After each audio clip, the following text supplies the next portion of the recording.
politics, long-haired weirdos, short-haired weirdos, vandals, hooligans. The government, hug the government, love the government, hug the government, love the government, hug the... Welcome to The Politics Guys, a place for bipartisan, rational, and civil debate on American politics and policy. I'm Trey Orndorff, a political scientist at Oklahoma Christian University, and I'm joined by Ken Katkin, a professor of law at Chase Law School. Welcome back to The Politics Guys, Ken. Well, thanks, Trey. It's always a lot of fun when we get together and take over. I feel like we take over the show a little bit. Yeah, let's do it. As a matter of fact, I don't know if you saw this, but on Twitter over the past couple of weeks, we had some shout outs saying that we were the best hosts for the Politics Guys. And they were asking for some updates on some of the books and things because we had been talking about presidential power. And so I gave out some book recommendations. And so I just wanted to say kind of thank you to all of the Trey and Ken fans out there. All three of you, you know. I can lord that over Mike. I see him at work. Yeah, you should. And that's on That's on Twitter, so it's official. That is a presidential documenting medium now, and so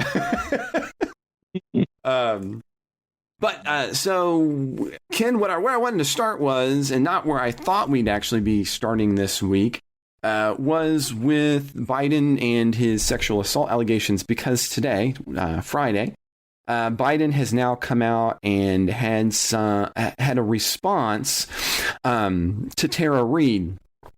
Tara Reade, for listeners, might know that originally in a podcast interview, she made an allegation that Joe Biden sexually assaulted her in 1993. And since then, a number of outlets, including the Washington Post and Business Insider and the New York Times, have begun to kind of investigate and vet those. And so far, most recently this week, Business Insider actually interviewed a number of Reade's former neighbors, and there appears to be corroborating evidence. What happened today, though, is that Biden has now gone himself forward, and in this case, actually come on the Morning Joe just this morning to discuss Tara Reade. And what he kind of gets pressed on in the show, Ken, is, well, what the way you're handling this right now appears to be different from how you've suggested that others, such as Kavanaugh, should do it. And so I don't really want to spend the show trying to decide who's right, who's wrong. I think that's not really our point. But I'd like here to talk a little bit about kind of the process of this. And is Biden I think he's definitely in a difficult position because I'm not sure that he can ask for the same kind of standard that he has in the past. Again, especially in the light of Kavanaugh and his comments on the record for that. But I think also more broadly, this leads to questions about, I'm not sure if either media or the political process itself has really determined what the kind of rightful process ought to be on sexual assault allegations, especially from ones that are occurring from a significant period ago. And so, Ken, jump in there wherever you would like. Yeah, well, I guess this is a electoral process that Biden's participating in, which is a little different than Kavanaugh, you mentioned. So that was a confirmation process. So in a confirmation hearing, there is more of a formal process for evidence to come out to investigate claims that arise. In an election, there's not a formal process like that. So it's really largely fought in the court of public opinion in terms of what voters think and what they'll accept. I think it's a little bit early right now for me to take any position one way or the other about whether I think that the allegations are true. But I certainly agree with what I took to be one of your implications, which is that it's damaging to Biden politically, no matter what. He's already been damaged politically by it, and how he handles it can probably only continue to damage him politically. And I would even go a step farther than that and say it's going to make a lot of difficulties for whoever his vice presidential nominee is, because he's already said that's going to be a woman. I'm sure that's true. And in the nature of these allegations, that's going to mean that one of the number one things that vice presidential nominee is really going to be called upon to do during the campaign is to defend Biden on these allegations. And I I think that's going to be very uncomfortable also. So I think there's definitely some political problems here. Well, and one of the things, I think you're right on the political problem, but I mean, just on a substantive problem, though, I mean, Biden says during the Kavanaugh hearings, quote, for a woman to come forward in the glaring lights, the focus nationally, you've got to start off with the presumption that at least the essence of what she is talking about is real. Whether or not she forgets the facts, whether or not it has been made worse or better over time, end quote. And so then today he comes out and in the face of that quote even says, well, I don't. He doesn't want to say he doesn't believe her, but he because he doesn't want to address it directly. But he clearly is walking those statements back. And so, I mean, I agree with you in the sense that an election is a different vetting process than a confirmation. But what do you think about in terms of the process here? I mean, is that a double standard from Biden?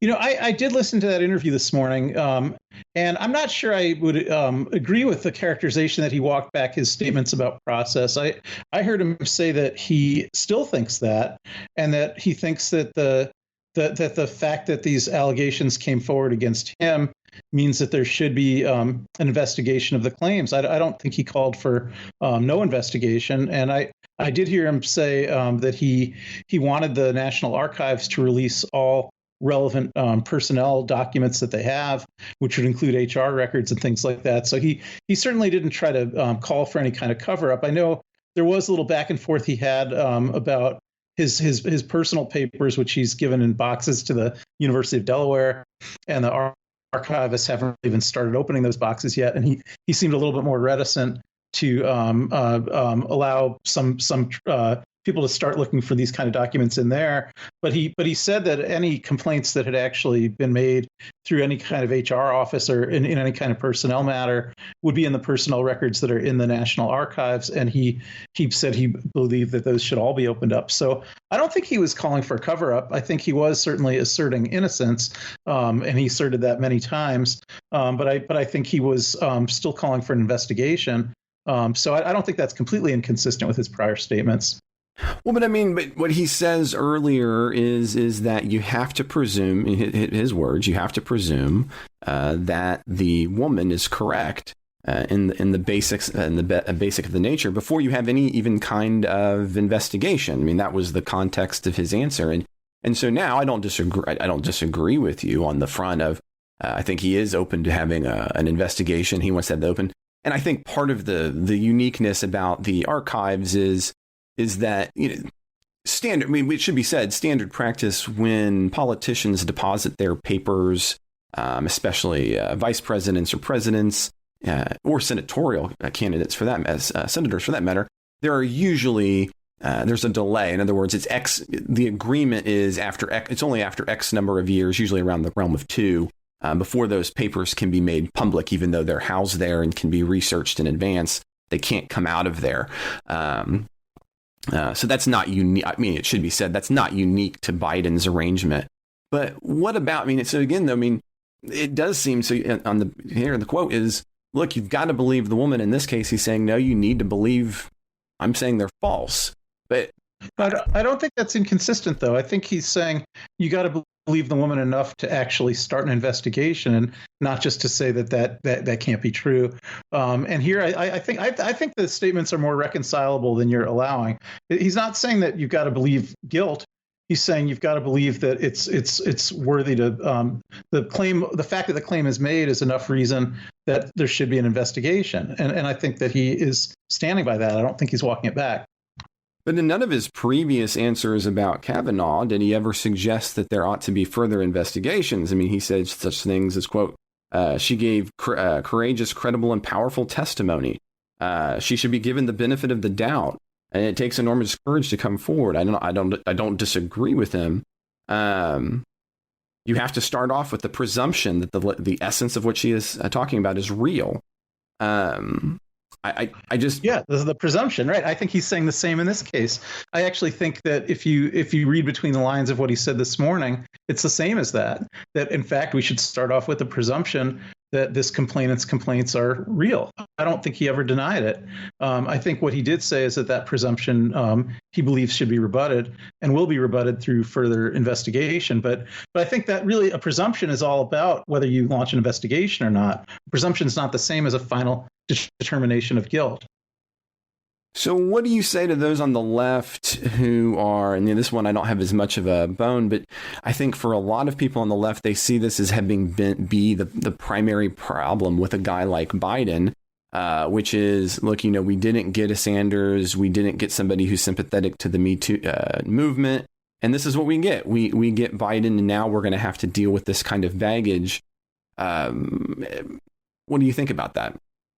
Yeah, I mean, it's a problem. There's trade-offs there. I mean, Biden, one of the main liabilities that he always brought, even before these particular allegations came up, is that he's old and he's been around a long time, and he was around at times when a lot of attitudes were very different than now, and so there's a lot of baggage from his past. And this is one that's not only because it's from the past, because the mores even of the 1990s, this would have been a violation of the mores of the time. I'm not saying this would have been consistent with the mores. Nobody of the time, says, yeah, exactly. Yeah. But I'm just saying generally, a lot of votes that he had to take in the 80s and 90s on positions that were mainstream among the Democrats then. The Democrats have changed their positions on a number of things, and it's just an inherent problem with having someone that's been around from a really earlier era. That things that, even though I'm sure this would have been what he's accused of, would have seemed wrong at any era, but it wouldn't have necessarily seemed like something that would make somebody ineligible to be president. A lot of past presidents did engage in types of conduct like what Biden's accused of, in fact, and a lot of consensual extramarital relations as well, probably among a majority of presidents, in fact, and that kind of thing wasn't seen always as disqualifying. So I think it is inherently problematic when you've got the candidate from the 1980s or the candidate from the 1990s running for president in 2020, and I see partly that this is a manifestation of that. But yet, politically, the countervailing concern, which ended up capturing the majority of Democratic primary voters, was that he's the one who's closest to the center, who has the most relationships across the aisle, and who's best going to be able to peel back Democratic voters who had turned and voted for Trump in 2016. So it wasn't really about his appeal to the progressive wing of the party that got him the nomination. It was his appeal to what we could consider to be the right wing of the Democratic Party. Mm-hmm. Now, kind of putting it in a bigger context, I think a lot of commentary is going to continue to focus on Kavanaugh, but I will also like to kind of look back to Franken. I'm wondering if what we're seeing with Biden is not in part the Democratic Party in some ways grappling with how to actually handle this. I mean, in the case of Franken, there was kind of a swift amount of, look, there's been an allegation, we have a photo, this is done, be out. He quickly resigns. And then thereafter, there clearly seems to be a little bit of, I'll say, remorse on his part in interviews thereafter. And I also think on the part of a number of the senators in his own party who so quickly called for his ouster. And so do you think part of the searching that's going on with Biden is attempting to find some kind of middle ground between kind of the Kavanaugh and the Franken locations? Again, it's a process. Yeah, I think so. And in fact, I think, I'll say, as I'm one Democrat who was 100% behind Franken all the time and still is. And I never called for his resignation. I was very opposed to him resigning. I have stuff out there on social media from the day that people started calling for his resignation, really not being for that, because I do think in Franken's case, the complainants fell primarily. There were a lot of complainants, but I think they primarily fell into two categories. The majority of them, including the woman with the photograph, were in fact right-wing operatives. And then not all of them were. Some of them were Democratic women. But if you look at the actual complaints raised by the Democratic women as opposed to the right-wing operatives, if you really read what they were saying, it didn't really amount to anything all that terrible. I think that was much more about the the cultural mores of the time and the fact that he was a comedian and all that. So I felt that he was taken down in a hit job. Now, I'm not at all prepared to say the same thing about Biden. I don't have a reason to think that Tara Reid is a right-wing operative, and the things that she has said certainly do sound serious. So I'm not putting this in that camp. But I think a lot of Democrats ultimately came to see the Franken episode the way I'm describing it, and so they don't want a repeat of that, and so they're a little bit leery. And that's not. I'm not saying this is a repeat of that, but I think that's sort of the issue there.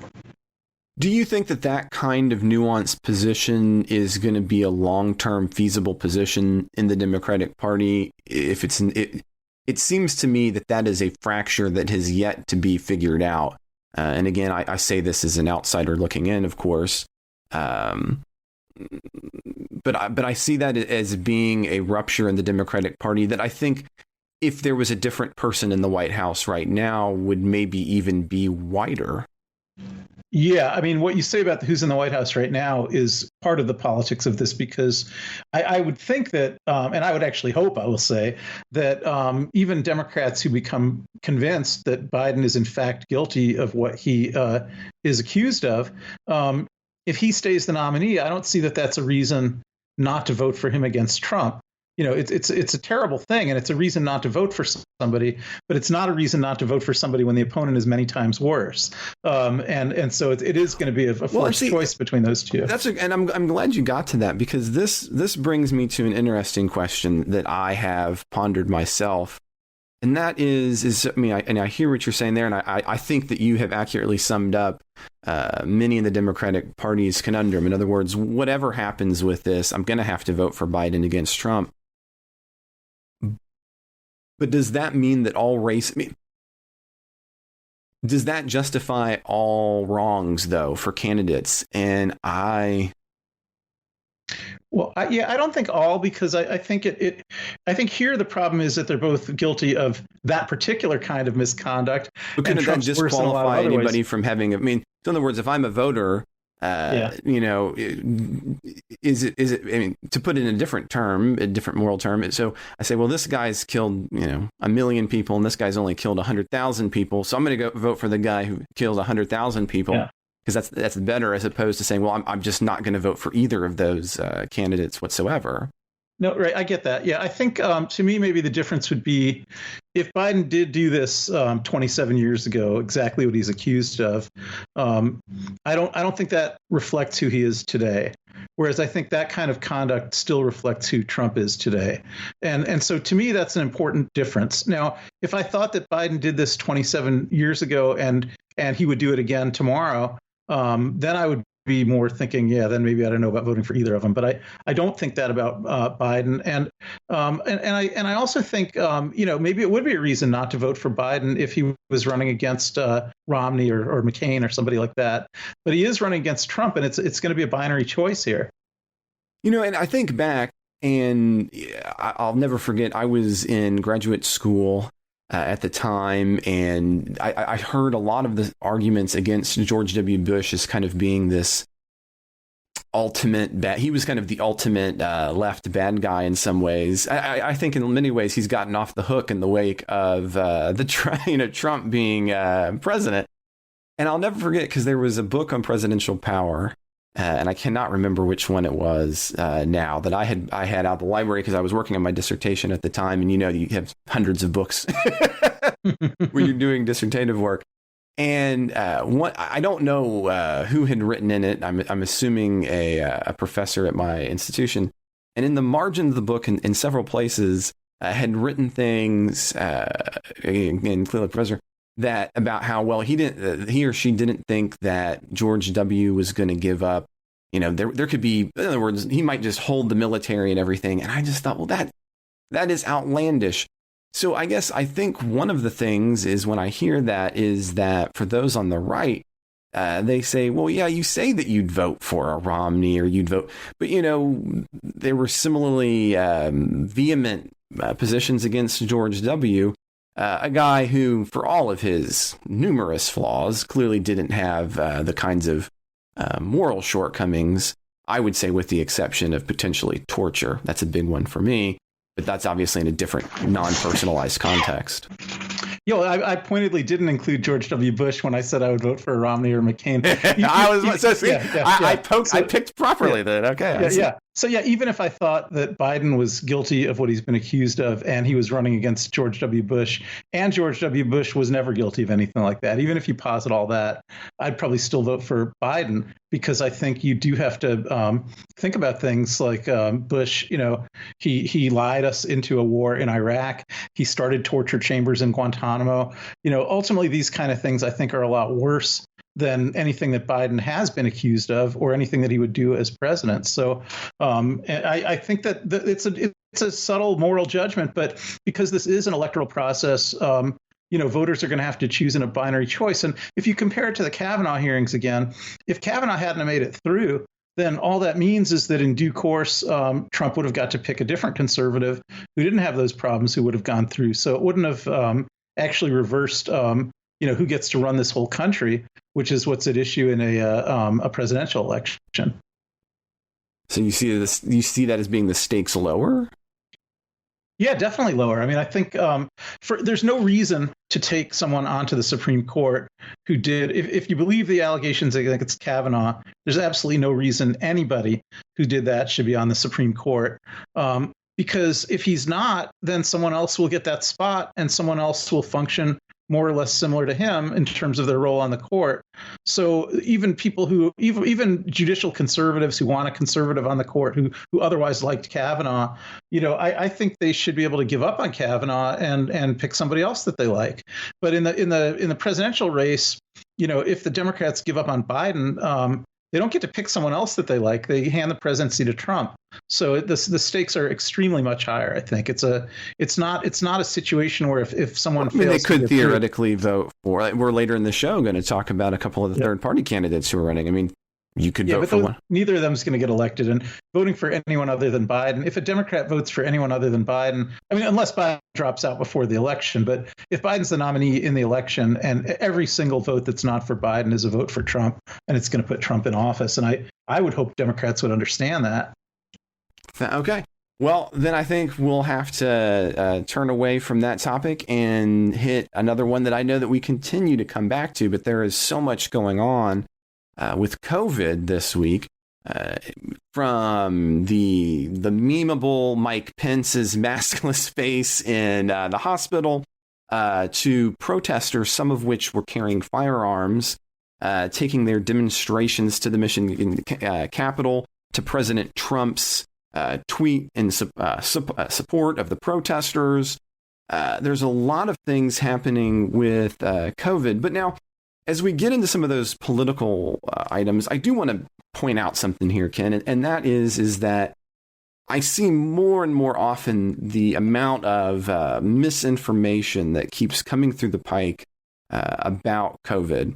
And I want to make clear, I myself with Michael, when we did the episode on the coronavirus, we were trying to talk about, there are a decision making process that has to happen.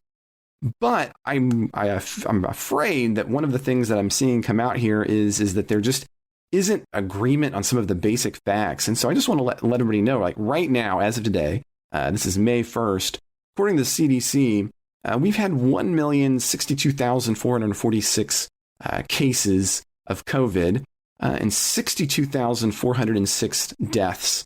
And this puts it at the very top end of the estimates for what the entire last year's flu season was. And so I know there's been a lot of conversation about trying to compare these two things. And while I'm not against comparing deaths and statistical probabilities, I think you can do it. There's, I think, a lot of misinformation. One, that the CDC is over-reporting those numbers, and I don't think there's any reason to believe that. And two, that when you're comparing those deaths, again, you have to compare apples to apples, which is we're talking about a year versus a couple of months. So again, we can have conversations about this. But I think it's not a bad place to start by starting with protesters. And protesters around the country, but very specifically this week, taking place in Michigan. What do you think about the protests in general, Ken? I've already kind of given my point of view out here. I'm a little worried about Not so much the decision on what to happen, but the misinformation on which it's being based. Yeah, I mean, so if we link that to the protests, I guess, I think I think the protests are, they're organized, right? They're not organic. They're not groups of people sort of rising up to express their views. Most of these people are being paid. Most of these people are being paid by right-wing organizations largely associated with the DeVos family in Michigan. That's where the money's coming from. And it seems to me that it's about it largely is a kind of propaganda channel to gain more attention for the spread of the kind of misinformation that you're talking about, and also somewhat to undermine democracy. So I know in Michigan it was legal. It's legal in Michigan for people to bear arms inside the state capitol, and there wasn't any violence or law breaking. But it's still, to me, a very appalling kind of image just to see an armed militia marching on the state house, both to, I guess, ostensibly just to intimidate the legislators, but also, I think, to make it seem like there's actually some groundswell of people who have some kind of just grievances about the coronavirus thing being a hoax. So I'm really bothered by a lot of it. And I guess I'd throw that back to you. I mean, what did you think about it? I think in this case, what you're talking about there is always the difference. Was it grassroots or is it AstroTurf? And in all honesty, I don't think that while those get thrown around, I think they primarily get thrown around as used against the other side. In other words, when you look at the other side's coming out, it's AstroTurfing, and when it's your side coming out, it's some kind of grassroots effort. But the best that I can study on this is that generally it's a combination of those two things. You have interest groups, organizations backed by funding who make these kinds of protests possible. They oftentimes may start smaller, but you need funding to make them happen in the long term. So whether or not you have interest groups becoming involved in it, that's just, I think, kind of par for the course. I think what's kind of what's more concerning for me is that I think that we need to find some consistency. I think that protesting is a great thing to do, whether that's part of an interest group or not. But what I worry is what I see is that some forms of protesting get equated. So, for example, you're making you cannot deny that you're making a strong statement when you're doing it legally, but you're still bringing firearms to a protest. I mean, that is upping the ante, right? There's just no question that that's what you're doing. But I think I'd be hard pressed to find many on the right who are consistent on that one, who have supported them but have not supported, I don't know, taking a kneel in the NFL, for example. Right.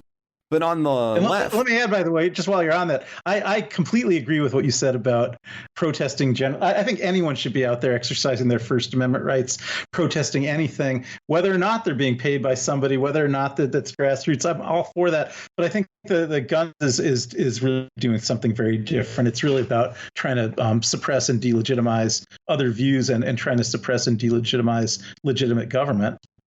Well, but I mean, Michigan allows for that to happen. So, I mean, Michigan could have passed a law that says you're not going to be able to bring weapons. So they're operating inside of the legal framework.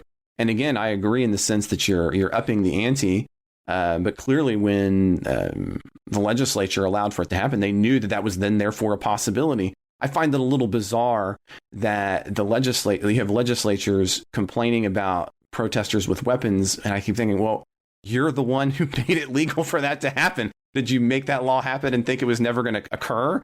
That's the part that baffles me a little bit. I mean, you can be against it, but how can you be the person who passed it into existence and then complaining about the exercise of that right that you've passed into existence? I wouldn't even call it a right in this case, but that ability.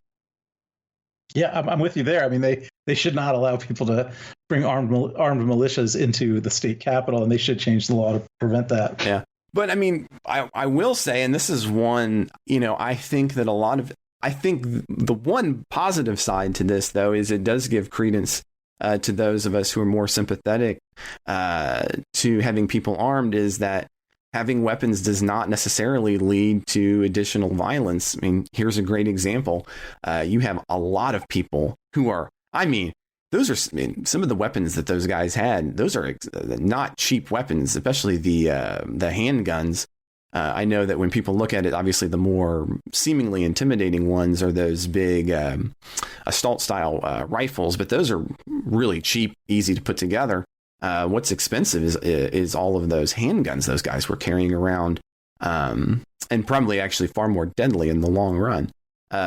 But what do you think about that, Ken? I mean, I know a lot on the right have to say is, look, you can have protests with weapons, and that doesn't. What do you think about that? I'll throw that one back to you. Well, yeah, but in this case, it's because, and these guys were masked, a lot of them too. This is because they completely succeeded at intimidating any kind of possible counter speech. So yeah, if it's certainly possible just through terrorizing a population that, you know, the overwhelming show of force to maintain order, but that's completely at the expense of everybody else's rights, right? Like everybody else, there's no violence because everybody's just terrified of all these this armed militia there. So that's not, I don't think that's very consistent with civil society. That seems totalitarian to me.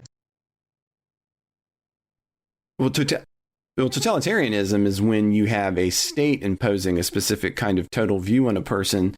So what you're suggesting is that that having that is an intimidation to not allow any other side to counter protest. But of course, you know, last week at the first part of the protest for this, I thought you had some pretty brave nurses standing up and blocking the protest itself. They were counter protesters. I think some women. And just to be clear, one of the nurses was a man. Continue, though. Okay, yeah, but I think a lot of men would not have done. You know, I think women have maybe a little bit more room to, you know, that it would be more of a taboo for these militiamen to commit violence against them.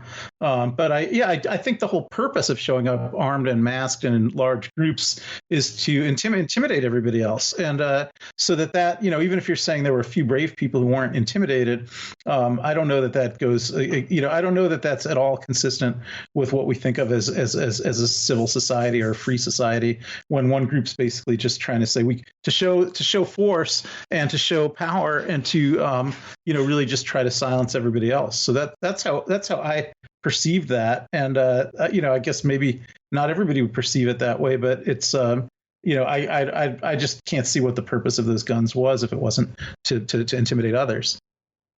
I think it's probably, I don't disagree in the sense that it's an attempt to demonstrate counterforce, but I would suggest that it was primarily directed as a message towards government. But I think that in general is what you're always doing with a protest. You're upping that those stakes and that ante to a whole new level. And without the guns, you're showing how many people believe in a certain idea. And with the guns, you're actually physically threatening the legislators. Like, if you don't do what we say, we're going to kill you. So it has a very different effect. I guess we would have as kind of a substantive disagreement. I don't take the having of a firearm to be I want to kill you. And I don't think that's the message that, I shouldn't say all, but I don't think that is the message that most individuals who own weapons are attempting to convey. So while I would agree that it's an attempt to show strength, you know, holding or using a weapon is not an automatic threat on the lives of others. We're not talking about people who are choosing to hold and have weapons at home. We're talking about I'm talking in public. Militia. Yeah, in public. They're going out in an armed, masked militia and marching in force on a civil government. What else could the guns be for? What could they be for other than to threaten and intimidate the legislators? Well, I don't disagree that they're attempting to make a message with it, but what you were saying is that by the very act of having a weapon on you, that you are suggesting that what I'm going to do is kill you with it. But that's where I was taking a disagreement specifically. So what is the gun saying then? It's saying that the ultimate power resides with us, not with you. I mean, and that's what those on the Second Amendment are going to suggest. I mean, the purpose of the Second Amendment for anybody on the right is going to be to say it is a reminder that the ultimate power lies with people, not with governments. And how does the gun remind people of that? Because it reminds them that they have that ability to ultimately be in control. In other words, to use the gun to kill the legislators. Oh, so well, I mean, I guess ultimately, yeah. I mean, you could be trying to make that point of view, but I don't think that's where you're starting by just having a weapon. I mean, what you're just having a weapon, it's marching in an armed masked militia on the legislature. Well, the same thing, of course, would ultimately be true of just marching in general. I mean, the people marching is a suggestion that it's you who are in control, not government, ultimately speaking. Now, of course, your right to protest, if it was ultimately denied, I would, you are making a point that you would not want those people in office and or out, or, I mean, I get this supposedly, if we're going to, kind of take it to the ultimate point you're saying here, to the point of, killing a tyrant. But there are lots of steps in between those. So, I mean, it would your suggestion that the gun makes that leap is no more valid than the protester making that leap. I mean, your right to protest, be there, shout, and scream is ultimately, again, assigned to say, look, the power resides with me. Yeah, but without the gun, what you're saying is there's a lot of people who will vote you out of office if you don't start doing what the people want. And that's a very different kind of threat than saying, well, we've got a relatively small number of people, but we got big guns, and so you better do what we say. That's a very anti-democratic kind of threat. But well, again, though, I mean, even in political science, you have mass people who mobilize against authoritarian governments all the time as an attempt. Well, I should say all the time. To attempt to intimidate and force and to break down without weapons. So again, I mean, the very act of protesting is a sign that, yes, you're right. I think stage one is in a democratic system, you want to vote people out. But I don't think the exercise of a particular right takes you all the way to, I want to kill King George. But I think that's the message they're already trying to send, that it's like this is a beginning that leads to that kind of end, right? You start off by marching as a militia against the government to signal, if the government doesn't change course, we're going to use these guns against the government. That it's all part of a continuum. Well, yeah, but I don't necessarily disagree, but I would say that marching as a mass protest is the same thing. Well, except that it's the difference there being whether the marching as a mass protest is about using the democratic means of change, which are legitimate in our system, whereas the gun is about using a threat of violence, which it's not legitimate in our system. Well, of course, but your ultimate question though is that, well, here's an interesting question. Why don't we just get to this then, Ken? So, Ken, let me ask you as a hypothetical then, so kind of moving away from COVID specifically, or this particular protester, do you think then that there would ever be a point when the people could rightfully say, look, government has gone so far that I can't uphold the government. I can't go along with what this is happening? Yeah, I mean, of course, that's what happened with our own founding fathers. They wrote a Declaration of Independence. They found that they didn't want to be ruled by the English monarchy anymore. It was time to establish a new country. So I don't know that they were wrong to do that, although I'm not as sure as everybody else is that they were right to do that. I think it's a complicated question, but I think that they did end up having to use force to some extent, because when they declared independence, they were invaded by the English crown, which tried to reassert its authority. So then force had to be used in a defensive posture. I'm not going to say that's wrong, but I think it's very far from the situation we have in America today, because we actually have a functioning democracy. In fact, we have a functioning federal republic. There's no reason at all not to believe that the state governments more or less reflect the people of the state, and that the United States government more or less reflects the views of the people of the United States. And, I've complained on this show a lot about gerrymandering and about certain unrepresented aspects of our democracy. But still, by and large, I don't think it's enough to say that the whole system is so severed from being a legitimate form of government, that it would be time to overthrow it. And I think to the extent that these armed gunmen are saying that, maybe that's the message they're trying to give, is that they think that the government is so unrepresentative of them that they'd like to overthrow it by force. Then really, I think that is an attack against everybody else who is represented by that democratic form of government. Well, just to be clear on my point, and then we can move forward. 'Cause I didn't think this is the track we were going to take with COVID, to be honest, but this is great. Is that, I don't support, just as I'd mentioned before, I think that there's a lot of misinformation about COVID that is driving a lot of people think that there's kind of conspiratorial activity that's taking place. So I don't want anybody who's listening to this show to think that I support the view that we need to have a complete normalization. And further, to differentiate me from, some other colleagues of mine, I also want to point out that, one of the reasons for having states is that they aren't bound by the same kinds of rules that the federal government are, right? The Constitution applies to the federal government, and it creates a relationship between states and the federal government. But it doesn't dictate what states can and can't do. The original intention is for states to be able to take what may seem like more personalized, or I don't know what the word I'm looking for here, Ken, is more extensive regulation, right? And I don't think that would have been seen askance by any framer. I think where we have a disagreement on this, Ken, and we don't often maybe see this far apart, is I think for many, I don't think the jump that you're making is the one that I think there's going to be a different response to those who are around and or see weapons in a regular sense throughout the day, and those who, for which it is not a regular occurrence, are going to see those as being different messages. Now, I don't think that we're here. I don't think we're disagreeing in the kind of the ultimate outcome.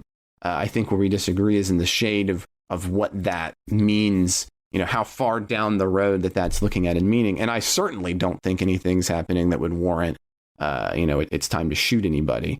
But I think where we're having a disagreement is what having those as part of your demonstration says. But I will say, for those on the right, that if you're going to support this, which I think we ought, because that's the law in Michigan, but you have to also support the other protests. And that's why I kept coming back with you, Ken, talking about other kinds of forms of protest. You can't pick, right? I mean, you can't say I love free speech, but it can only be these kinds of free speech. Or in this case, it can't be the right to assemble and protest, but only if you're assembling and protesting a way that I am. There's nothing more or less American about what Kilpatrick did in the NFL than what about these guys were doing in Michigan. And that's the part that gives me trouble and pause. But I don't think on that point we disagree. No, I think, if it's just a question of what their viewpoint is about when these states should be reopened, I'm 100% in support of their right to protest however they want. That involves actually exercising freedom of speech. But it's really just the part about using guns to intimidate people and to intimidate the legislature that I have a problem with. And I think we also agree, if you're the legislature in Michigan, well, it might be time to say, look, you can't have these when you're protesting on the Capitol. But I guess I also maybe don't have as much sympathy for that, since they're the ones who passed the law in their state. I mean, they could have easily avoided this by banning that. And I don't think there's any court would have struck that down. But we might get to that more in the bonus show. So as we move forward, I think one of the last things we wanted to talk about, Ken, was Amash and Jesse Ventura, two third-party candidates. Because earlier we were talking about, who could you cast your vote for if you weren't going to vote for Biden in a different kind of contest? This week, former Republican Justin Amash has declared that he is running for the Libertarian Party. And so he is looking, for those of you who don't know, yes, the Libertarian Party does in fact have a nomination process. It is a whole lot more fun to the extent that I have ever been involved in all of them. And he's moving for that. And Jesse Ventura is moving for a Green Party nomination, which will actually be harder. I think there are already a couple other candidates who are kind of further into the process. It's a little more freewheeling in the Libertarian Party. I have some sympathy for Amash. He basically is a not Trumper. He doesn't like Trump, and as a result, he has left the party and he's moved to the Libertarians. And I get that. He and I would disagree on some policy issues, but I understand his desire to call out Trump and to run against him. But he's really a man without a home. He was kind of praised earlier when he voted in the Trump impeachment trial. But now, of course, those same individuals are worried that he's going to damage not Trump, but the never Trumpers who we were mentioning a minute ago, who might turn to a third party and in the wake of a Biden issue, or just because they were supporting Bernie Sanders or for whatever reason, and therefore take away votes from people who wouldn't have voted for Trump. So what do you think about third-party candidates in general, Ken? What do you think about these two specific third-party candidates? And if you were Biden or Trump, would you worry at all about any of this? I mean, again, usually we're talking about a variation of 1 to 3 percentage points if you're lucky. Yeah, I mean, if I were Biden or Trump, I'd worry a lot about it. And actually, I think it's unpredictable enough in this case. I think they both need to worry a lot about it, because this election, if it's anything like the 2016 election, it's going to be decided in about 4 or 5 states that are going to be very close states, and by very, very close, probably within 1 to 2%. Trump and Biden will be within 1 to 2% of each other. So third-party candidates can play a big spoiler role. To some extent, that did happen in 2016 because Jill Stein, although she got a very small number of votes, the number she got in Wisconsin and in Michigan, in both those 2 states, was more than the difference between Trump and Hillary Clinton. So now we don't know for sure that all those votes came from Hillary Clinton. Some of them might have come from Trump, or some of them might have been available to neither of them. But she did end up having a number of votes that was more than the margin of difference. So I think third party candidates can play a dispositive spoiler role, and that is something that the major candidates have to be worried about. Generally, in presidential campaigns, I'm against it. I'm not necessarily against third parties at lower levels, but I think when we're talking about the presidential level, it's a certainty that one of the 2 major party candidates are going to win the race, and therefore, since I don't think it's even conceivable that the third party candidate could be doing anything other than playing a spoiler role, it's not something I really approve of that much. And when you say approve of, you just mean as a voter siding with that. Yeah, I'm against it. I think it's not a good thing to do. That's what I mean. They can do it. I'm not saying that they don't have a right. And I actually think there's some reasons to have third parties at lower levels, at the municipal level, or even at the statewide level. I think it could be possible to build a third party that could speak for a constituency better than either of the 2 major parties does. But if that's ever going to happen, it's going to happen from the bottom up. There's absolutely no way to start that at the top with the presidential race. Now, you had mentioned that if you were either candidate, you'd be equally worried. And I'm not sure about that. In part because, and maybe this is in part due to my own experience. I'm a not Trumper, made that very clear on the show. Now, and I mean, maybe to speak to, well, we'll get to that in a minute. But if I'm President Trump and I'm running for re-election, the people who were going to vote for the never Trumper guy who voted against Trump in the impeachment trial, in the impeachment proceedings, I don't see that as being the category that was ever going to be in the Trump's targeted campaign. Jesse Ventura, if he was running in a different party, maybe, but Green Party, how many Republicans are going to defect to the Green Party?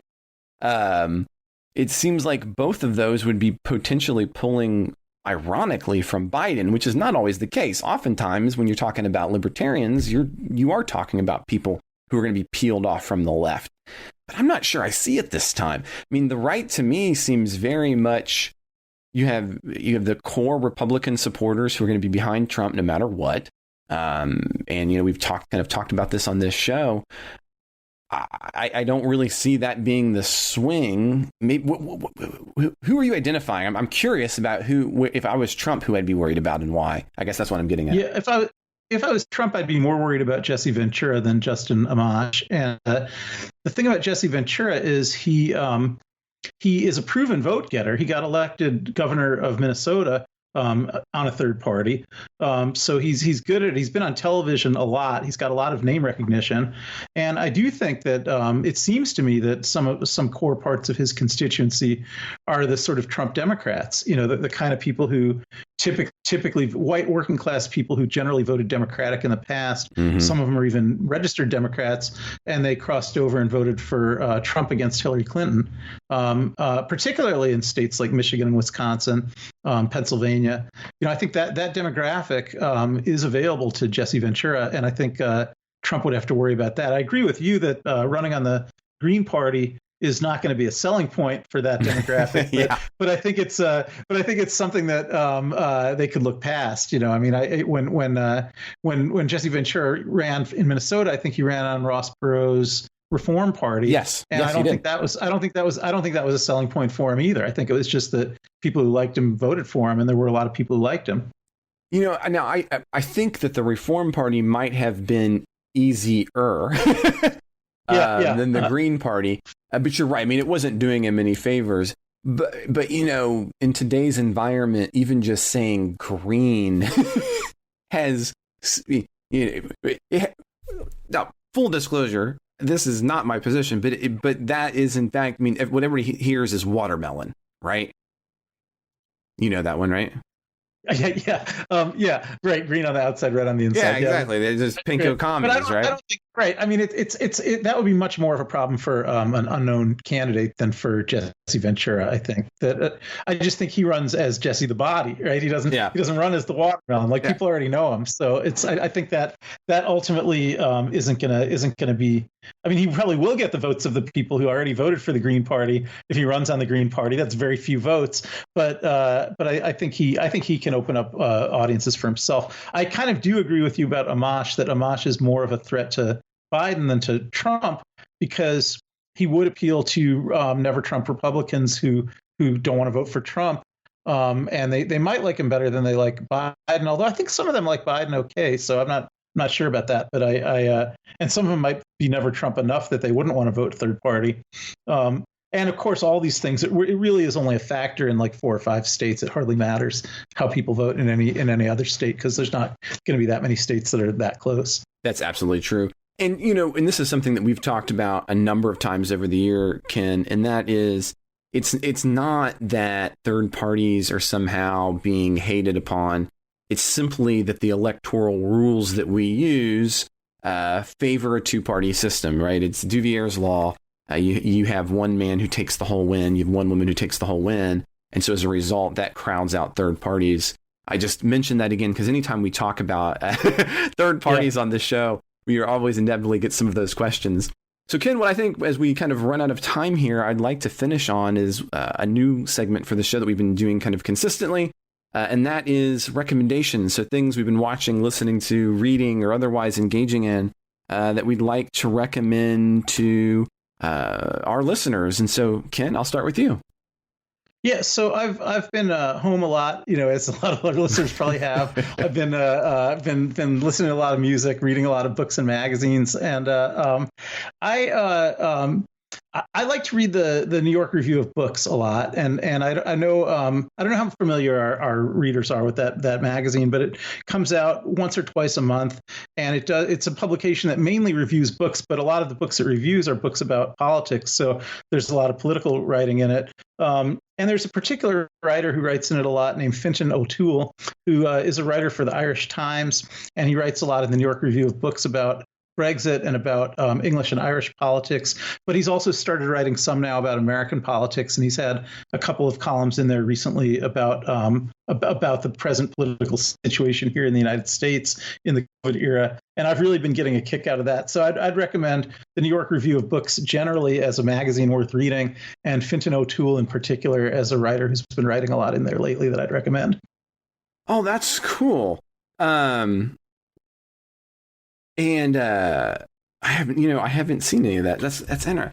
So for me, I'm actually going to go, I've done video games, you've done music in the past. And so I thought that I might do something a little bit different this time. And that is, so just like with you, Ken, so my family, we don't have a lot of streaming services, right?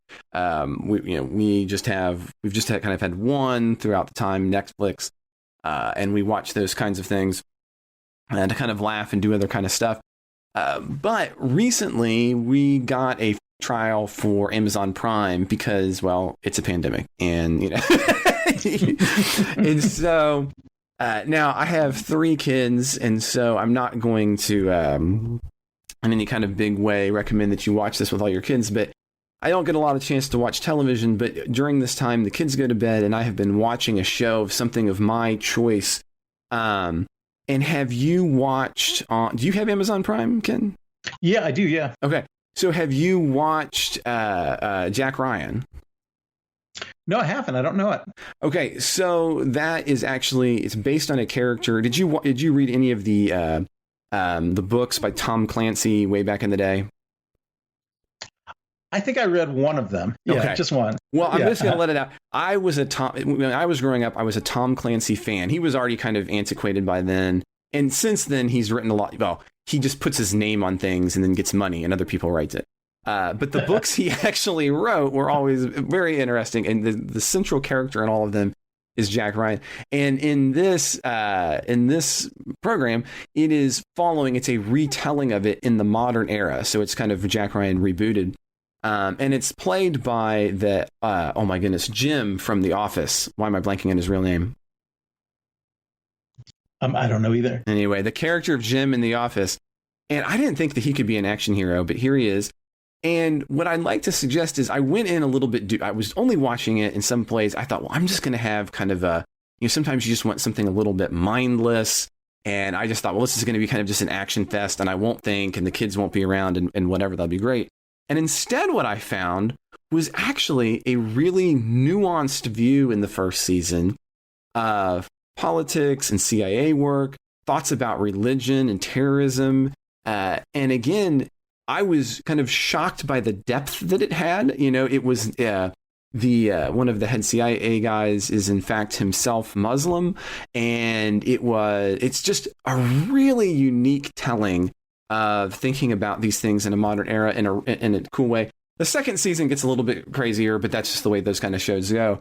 But I'm going to suggest Jack Ryan on Amazon Prime as being something that I got into just to be an adrenaline rush, and instead found myself thoughtfully provoked.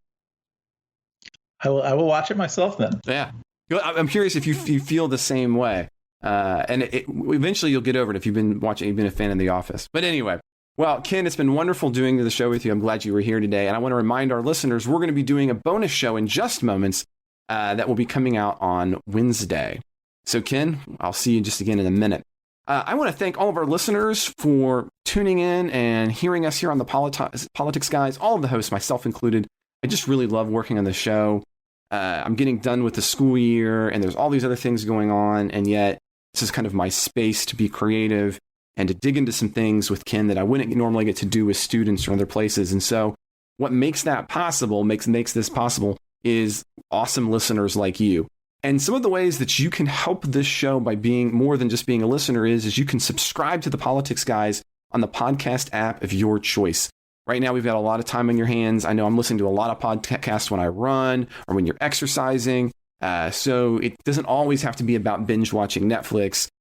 Subscribing to the show is incredible. And right now, more than ever, word of mouth advertising is huge. So if you've loved this episode or others, if you'd share them on your social media feeds, that would be amazing. And I would greatly support it. I actually just need your support. And so one of the great things about being a supporter is you get access to a bunch of supporters only content.